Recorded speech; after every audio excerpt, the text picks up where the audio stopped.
Dan yang terakhir, menjelaskan pentingnya konservasi keanekaragaman hayati.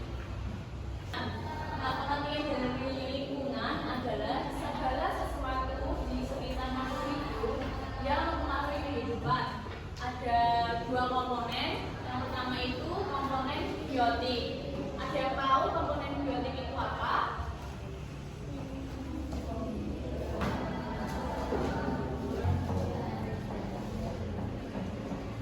Ya, komponen biotik itu adalah komponen yang terdiri dari makhluk hidup seperti apa saja tadi? Hewan, dan manusia. Mulai dari komponen biotik ada komponen abiotik. Kalau biotik itu makhluk hidup, sedangkan abiotik itu contohnya apa? Batu, meja, terus suhu, air, udara, matahari, betul sekali. Nah, dari dua komponen ini saling berinteraksi sehingga membentuk ekosistem. Jadi, lingkungan itu tempat tinggal serta mendukung kehidupan.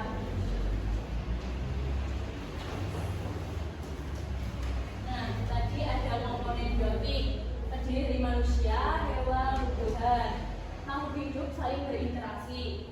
Interaksinya bisa menguntungkan dan merugikan. Ini ada contoh, ada apa ini?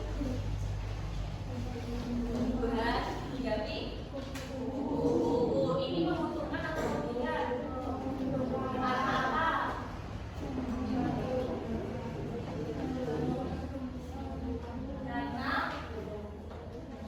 Karena kuku-kuku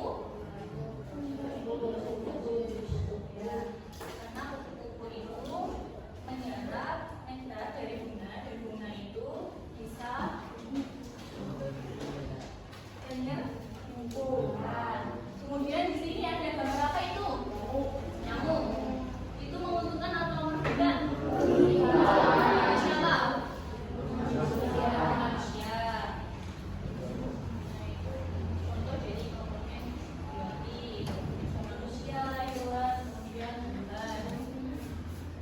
Dan yang kedua ada komponen abiotik, terdiri dari air, matahari, udara, tanah. Nah, komponen abiotik ini mempengaruhi pertumbuhan dan kehidupan makhluk hidup. Tumbuhan dan hewan itu bergantung pada kondisi abiotik. Contohnya tadi, tumbuhan butuh cahaya untuk fotosintesis. Jadi komponen abiotik sama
Bagus. Kemudian manusia, kemudian batak.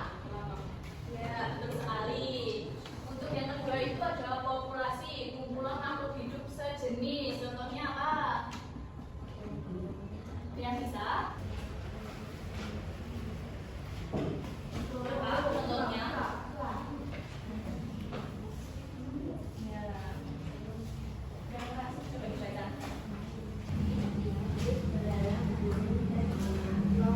Ya, betul sekali. Contohnya jadi bawah yang terdiri dari padi, tikus, kemudian air, kemudian bioma itu apa?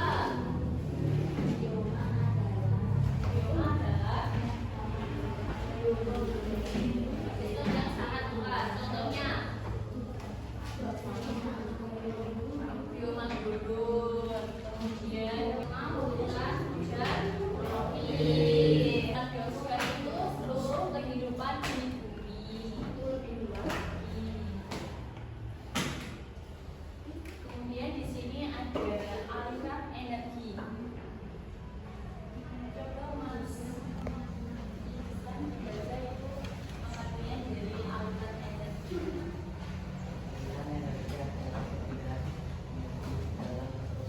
Di sini ada proses aliran energi dari rumput dimakan oleh sapi dimakan oleh perpindahan energi dari tumbuhan ke hewan. Kemudian terbentuknya rantai makanan. Ini yang menghasilkan, yang bisa menghasilkan zat sendiri. Kemudian konsumen itu yang memakan produsen, dan di produsen itu contohnya bakteri.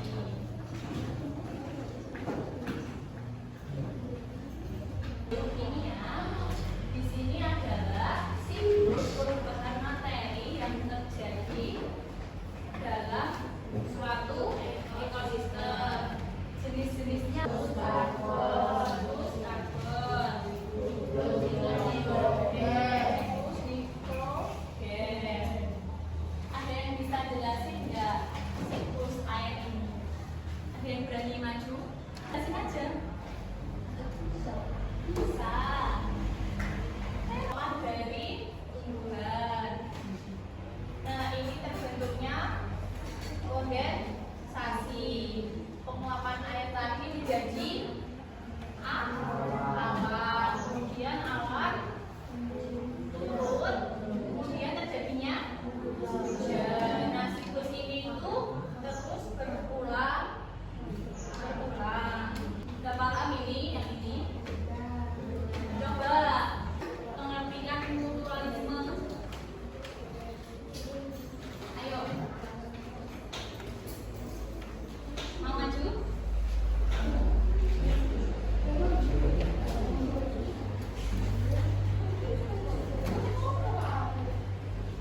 Ya.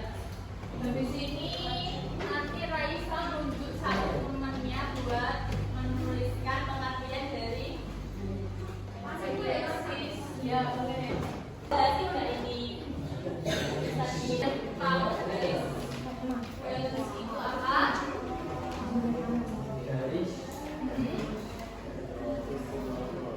Garis yang membagi persebaran fauna di Indonesia menjadi dua wilayah, yaitu wilayah barat dan timur. Kemudian ada garis Weber, yaitu garis yang membagi persebaran fauna di Indonesia menjadi tiga wilayah. Fauna wilayah barat. Ada yang tahu konservasi itu apa? Konservasi adalah upaya pengelolaan sumber daya hayati yang dilakukan secara bijaksana untuk menjaga ketersediaan hayati dengan meningkatkan dan memelihara kualitas keanekaragaman nilainya. Manfaatnya yang pertama, coba dibaca.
dibunderi.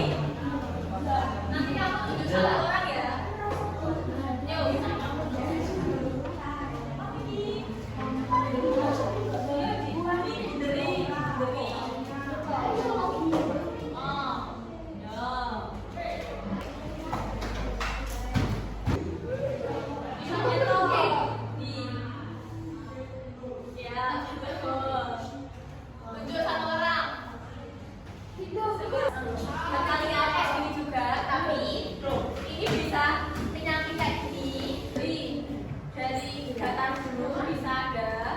Dari bawah ke atas, ada yang nyambi gini juga ada.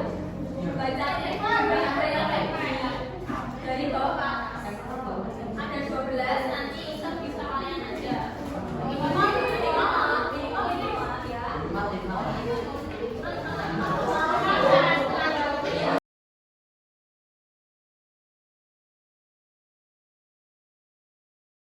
Project siklus air dan ini sudah dibagi menjadi 4 kelompok. Jangan lupa membawa apa saja?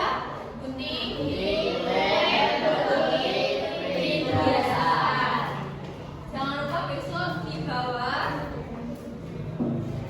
untuk jam ke 4, 5, 6. Oke, untuk pelajaran hari ini tadi kita membahas apa saja? Biotik, abiotik, flora dan fauna, apa lagi? Konservasi, terus